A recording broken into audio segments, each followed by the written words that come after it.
Pisces, Pisces rising. How you doing, Pisces? This is your reading for the Scorpio full moon that's happening on the 12th of May 2025 at 22 degrees and 12 minutes of Scorpio and Taurus, obviously, because that's where the sun is, respectively. My name's Chloe. I work with card divination, astrology, and as you just heard, and as you can see, I channel multi-dimensional energies through my body, both in the form of physical and vocal light language. All of this brings in healing, attunement, and activation codes to the messages that are going to come through for you today. Now, I read for the rising signs. So for those of you who do not have Pisces in the first house, look to the house it does fall in. Look to the themes of that house, and you want to apply those themes along with all the other meaning you've got going on in the sign of Pisces to the messages that are going to come through today, because it's going to be as if that Pisces energy has now energetically moved to the first house. You've just got to apply the meaning of your natal chart on top of it. So the astrology will always still link in as long as you do that. For example, I've got Pisces over in the 8th with my part of fortune. So I'd apply all of that energy to what comes through in this reading. As always, take what resonates, leave what doesn't.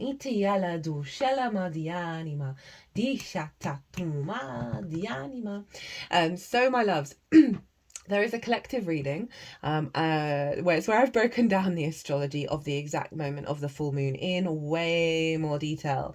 All the charts getting involved in this full moon, so there's a lot that's going on. There's some intensity going on. It's not surprising. It's Scorpio. The astrology at the moment is kind of wild, and I'm here for it, even if it is a bit of a struggle bus. So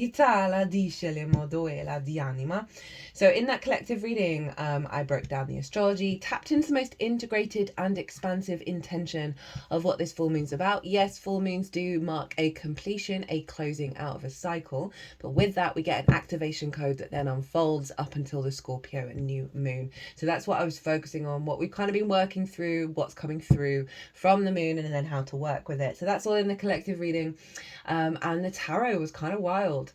Like at every point after I'd been talking, the cards that came out were so literal to what I was saying. It was really lovely having sort of next level confirmation and alignment energy. It was quite very powerful, not surprising with what's going on with this moon. So if you want a deeper understanding of what is going on, pause this video, go watch the collective reading, and then come back to see how that affects the Pisces area of your chart, because that collective reading acts as a baseline for the all 12 sign series. So, my loves, we're going to be getting 3 cards. As I talk about the astrology, we're getting 3 cards from this deck, and the card at the bottom. The first card is what's being closed out, what is being released. Now, the main core message from the collective reading was this is a defrag, this moon. It's following off the bat of the Taurus new moon, which brought in a blueprint. And now with that blueprint, that code of the blueprint has basically activated the demolition of junk code, dead code within us that is no longer attached to us, that we may have a bit of a death grip over because we're so familiar with it, right? So this moon, one side of it is very much about the defrag. Now, so if you don't know what a defrag is, Google it. I talk about it in the collective reading. It's very good to do for all your electrical devices. And obviously we are electromagnetic beings. So the first card is going to be what's being let go of. The second card is what is the activation that's coming in with this full moon, this empowering moon for long-term manifestation in alignment with our instincts, which I'll explain why I'm saying those words, because it's all linked into the astrology. And then we'll get a card on how to work with it, right? How to amplify it, what to direct our energy towards that will really help facilitate this activation. And as I said, card at the bottom of the deck, as well as I'm working with 2 different oracle decks, so we'll get them after I've done the tarot. So Pisces, at the time of recording, the ascendant is in Virgo, so you're over in the 7th house, right? So we're acting as a vessel. I happen to have a Virgo sun here to communicate to you, the other, about what's going on. Itala diceli modufala di anima, dicini muyanama. Alrighty ho. Iti shele modoela di anima. Oh, I hope you didn't see that. So far, unlike the Taurus new moon reading, where all the cards took forever to come out in almost every single reading. Every reading I've done so far, and you are now the 6th reading that I've done, all the cards are coming out almost immediately and all together.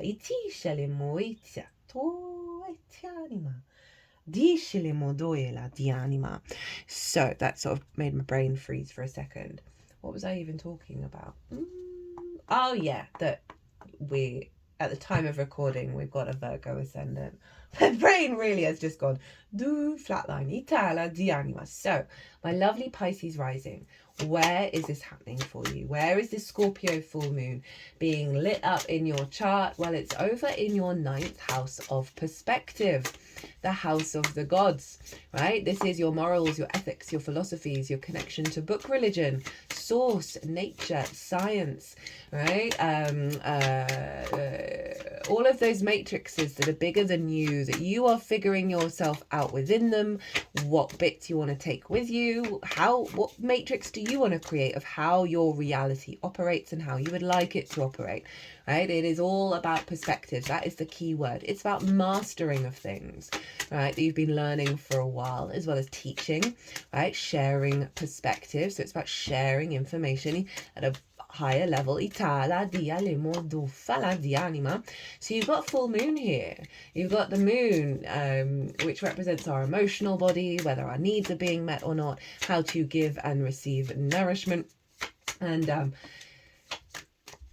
so this is all about an elevation of your intuition and your emotional body and your needs being met in alignment to an upgrade around your perspectives. The 9th house can really get a bashing, especially with everything that's going on in the world, that we can externalize our perspectives to a bigger reality than the reality we're actually living, right? And so we can get really disorientated by the outside world and how it's behaving and how it perceives things, and we can be very influenced by that. And so I do love a full moon in the 9th because it helps reconnect you back to yourself, right?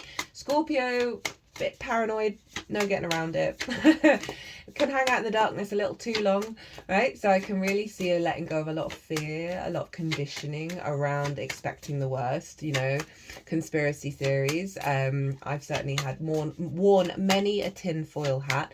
In fact, one time, for some reason, ended up having about 5 different colanders in the house, right? You know, the things that you put vegetables in to drain. And the energies that I channel wanted to put all of them on my head as like a filtration system. You might want to do that. But it reminded me of like all the layers of the tin foil and how like a lot of people have always been like, you got to wear tin foil on your head to protect you. I was like, there's something in it. There's something in it. But we can't take it all so seriously. We really can't. And we can't be in conflict with what's going on in the world. I know we want to rage against the machine, but it actually doesn't work. It's not about being compliant. It's about showing up from your own perspective and not letting go of that. And not letting go of the power that you have to transform things around you, my loves. So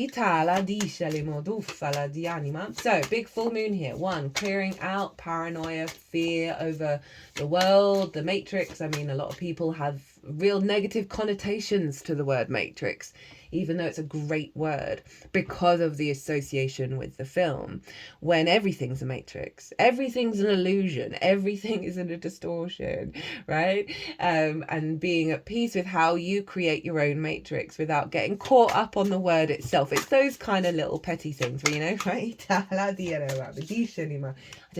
think I really meant petty. I think that might be a little too dismissive of me, and I really don't mean that. But yeah, generally a real heightened, I find Scorpio is the shaman. Like, out of everyone, it represents like an archetype of the shaman that is very consistent around the world, which is being able to be in the darkness in order to transmute that energy for the village, for the collective. And I really feel like this is letting go of that being it's one of the power-ups of Scorpio. Oh, just seen a little spider crawl just over the word Scorpio, right? The weaving of your own web. The weaving of your own web and how strong that is, rather than falling into the pit, right? That this feels like holding on to that power while at the same time just letting go of the weight of it to a greater degree, right? Allowing yourself to find the sweetness, and that is the sun over in Taurus. Conjunct Uranus, by the way, and the moon's conjunct Juno. Talk about all of this in the collective reading. That there's a real sense of liberation into the sweetness of Taurus, into that being able to be in the present moment without catastrophizing. And that builds up a stronger resonance within us of connecting to the abundant nature of the universe. This is fascinating. This card, so I've seen what it is. I've never had from this deck before. It's shown up in weird ways for every sign. I've not, I think the back of my phone's going to fall off any moment. It did that at quite a profound moment in the collective reading. And I was talking about, you know, disconnecting from the busyness of life. This card has shown up when I've like cut the deck after I've stopped the reading to put cards back, or it's half fallen out when another card has really jumped out. For nearly all the signs, I've never seen this, because I don't go through decks when I get them. I only need to look at a couple of cards to know whether I resonate with it, because I don't like spoilers, right? So this is going to be the first time I've read that card. So I've got no idea what it's about, but I just thought I'd let you know. Kind of wild. It's been, hey, hey. So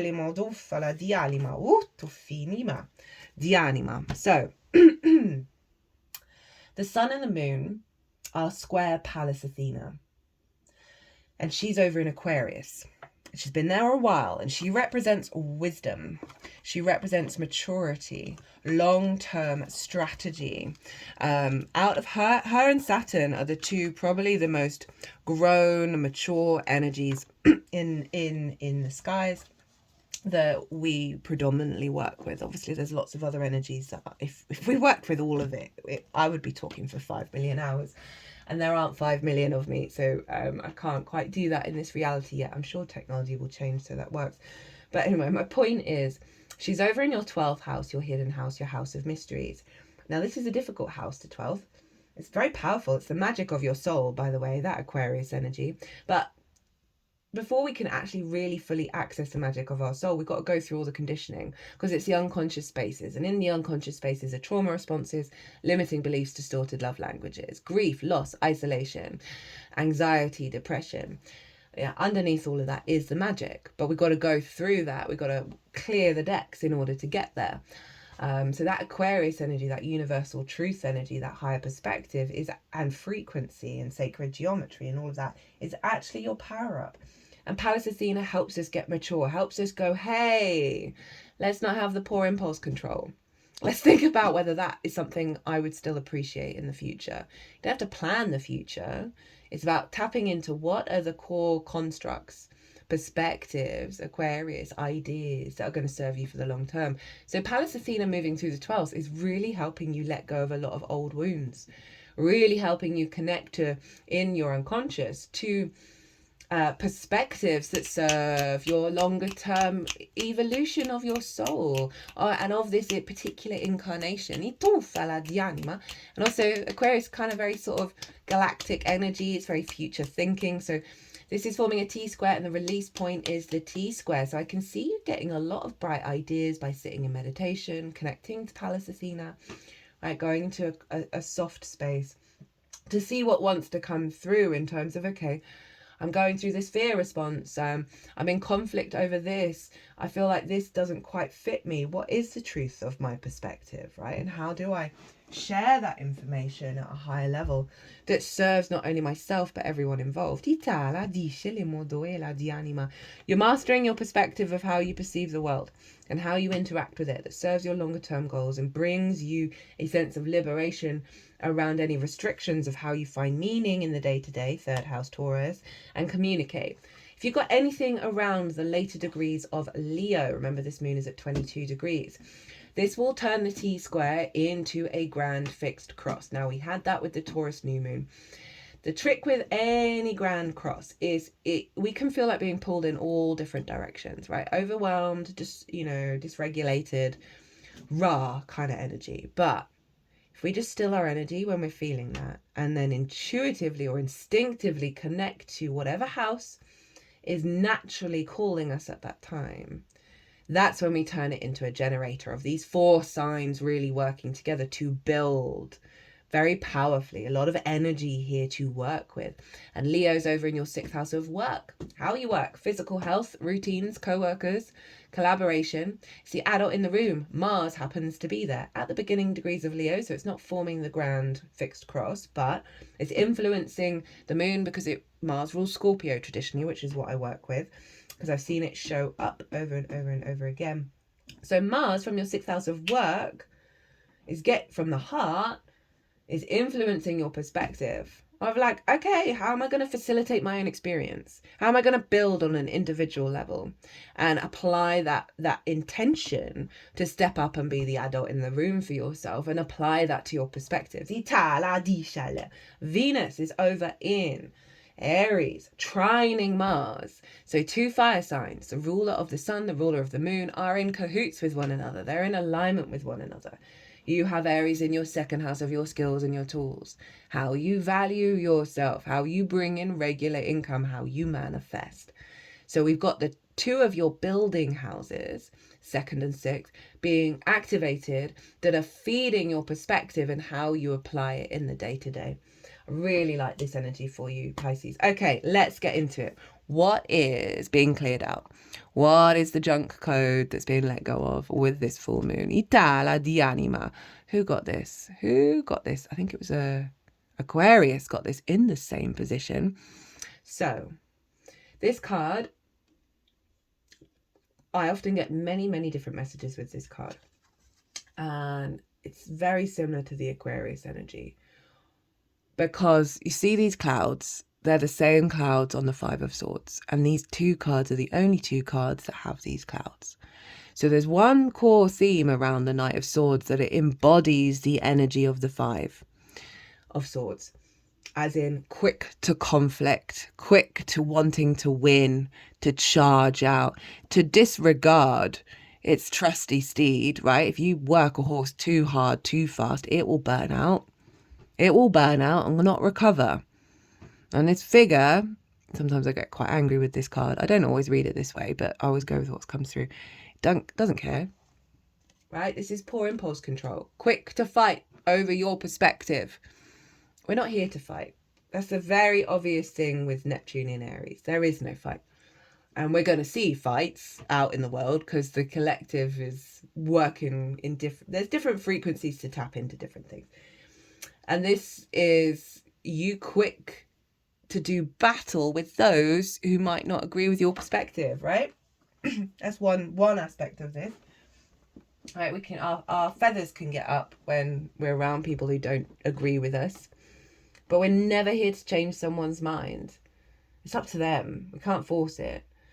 And this is in reverse. So a release of any of that, and it can come from a defense mechanism of not being heard, not being listened to, that we then go rah at people.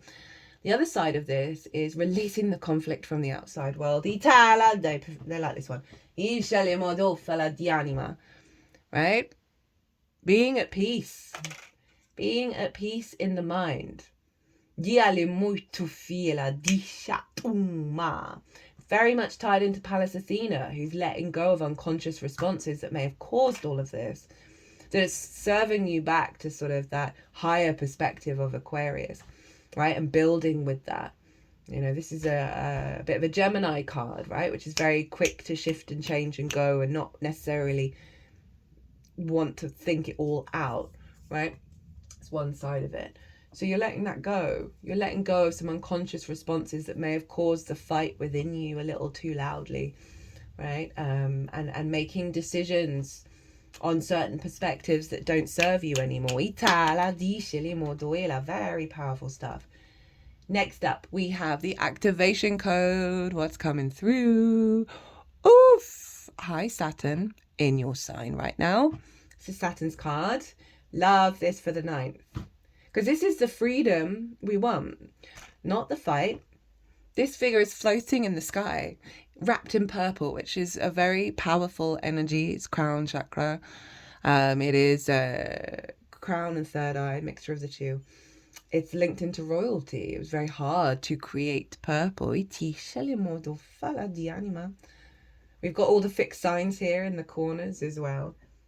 So know thyself and the world will open up to you. I mean, it really does sum up the whole reading of the more you pull back the layers and really start to work out, okay, what is my true essence? What do I truly perceive? What are my morals, my ethics, all of those things? Not what anybody else is telling me how I think or things I've picked up from people over the years. You know, really doing the self-analysis of like, do I still feel this way? Do I really mean this? We're here to figure out what we think and how we feel and how we act to the world, not be told what to do. So this is very beautiful. This is a level of maturity, a level of, through that maturity of releasing and freeing, and then the world, like we're clearing the conflict drama of everything in our energetic field, then means like more you know yourself and more clear the layers, that the world then opens up to you. So I'm really here for that, especially with Saturn currently being in your first house of, not for long, it's going to move back into Aries. It is going to dip back into your sign though, of the instinct of, okay, no, I've got this, I'm good. And it's interesting because it's know thyself and the world will open up to you is always the phrase that always comes to mind when I look at that card. As I said, that 9th house can take a bashing from the world. And we can get very stuck in that. And this is showing freedom and liberation from that. That not only serves you, but serves the world in the long run. Okay, how to work with this energy, how to amplify it. 3 of Wands, speaking of Aries, Sun in Aries, trust that you're embarking on a new journey and you are in the good position, right? They're standing on top of a cliff. This is a very confident card, very confident. This figure knows all they need to do is show up and do the best that they can based on their true instincts. They don't need to plan, they don't need to worry, they don't need to control. All you can do is show up and do the best that you can in any given moment. You're embarking on a big journey. They're wanting you to focus on this. On your sovereignty, and help let go of this. Even though this is closing out, I still feel there'll be tendrils of it in terms of the groupthink, in terms of losing your joy because of something that's going on the other side of the world. Now, I'm not saying don't be empathetic, don't be compassionate, don't feel those things, but do understand that these things have always been going on. I know that's a horrible thing to say, but our species isn't, it's never, I mean, find the joy in the little things. Show up, be present. Your reality will change. It takes time, but it does work. And that changes the collective frequency. Bear that in mind. Just bear that in mind. Okay, so What's at the bottom of the deck? What's the root energy of the world, of the activation? 7 of Swords. Love it. Love it. Love the 7 of Swords. Colour of the Sun. Really great card. Look, how many swords is this figure stealing away? 1, 2, 3, 4, 5. 5 of Swords. Most difficult card in the deck. Bully victim cycle. Same clouds as the Knight of Swords. This figure stealing that away. Stealing away the bully victim. Stealing away the conflict. Stealing away those perspectives that create conflict over and over and over and over and over. I just did a bit cool energy release there. It's about thinking differently, thinking beyond conflict and coming back into balance with the 2 of Swords in equilibrium, in the new paradigm. I love that. I love that. Okay. Yeah, it's really doubling down on the message with that card at the bottom of your capacity to engage in your perspectives at a higher frequency. We're so inherently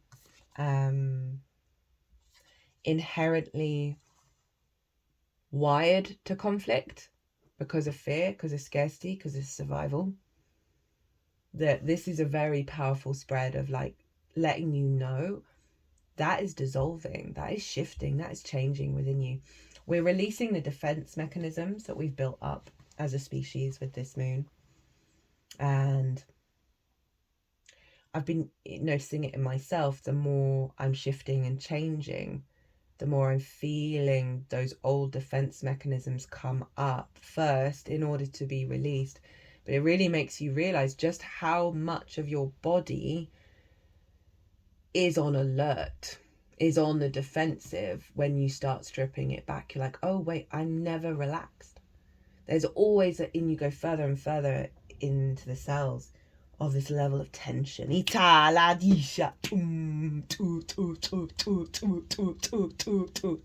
just waiting for the disaster, waiting for the conflict to come through. And it's because we are in a state of lack, and a state of lack of trust in certain dense frequencies that we hold in our body. But there's fundamentally underneath all of that is our power. Itala is our divine power. And we are learning to believe and trust in it and do the work. Okay, right. So what have we got from a Rainbow Brain? Oh yeah, got that card that I have never seen before. And I've used this deck a lot. Not recently, but when I first got it, it was pretty rampant. Okay, so this is a big reveal for everyone. Okay, what have we got? We have, just because they put a square on your head doesn't mean you're not still in school. This is so funny with the 9th house of perspective, and it's like mastering of learning, right? Something you've been learning for a while, and the 3rd house where the sun is linked into schools and learning things for the first time. Here for it. You act like school was the end of your learning journey. Remain a lifelong student and enroll in any subject you like. Learn something new today. Never stop learning. Every day is a school day. I love that. The freedom to engage in the revealing of perspectives that have always been within you, that there may have been resistance to, and being open and curious to new ways of navigating and engaging with the world. Earth School. And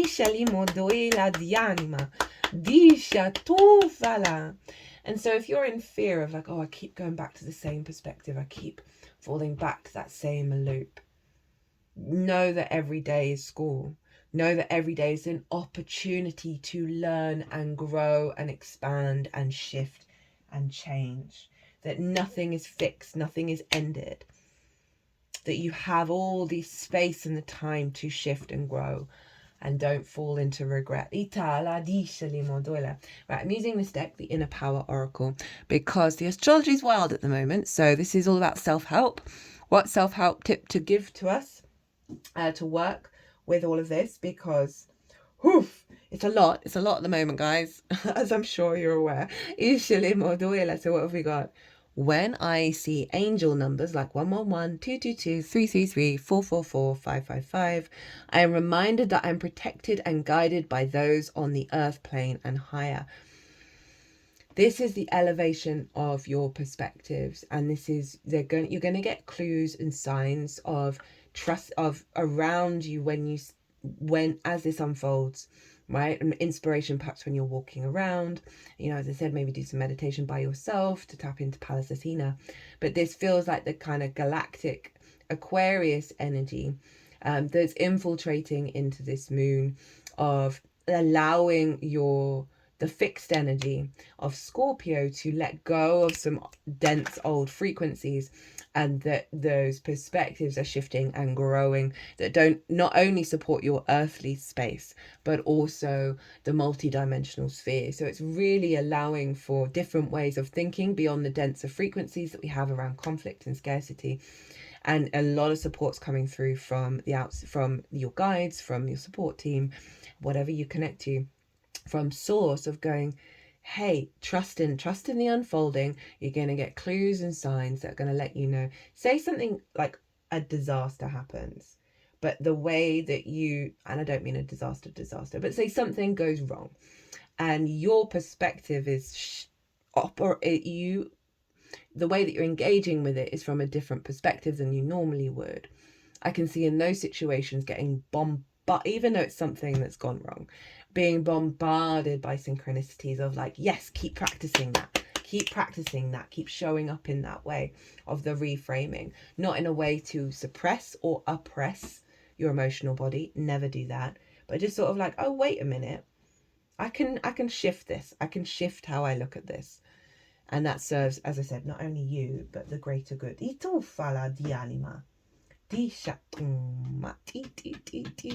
I love it because she's still on the earth but in the sky, right? The earth plane and higher, or they actually traditionally, this used to be a hermaphrodite, which I love. Right, my loves, Pisces, I hope you enjoyed this reading. I hope it resonated. It was an honor and a privilege to read for you, as always. Be good to yourselves, be good to those around you, safe travels, and be well until we meet again.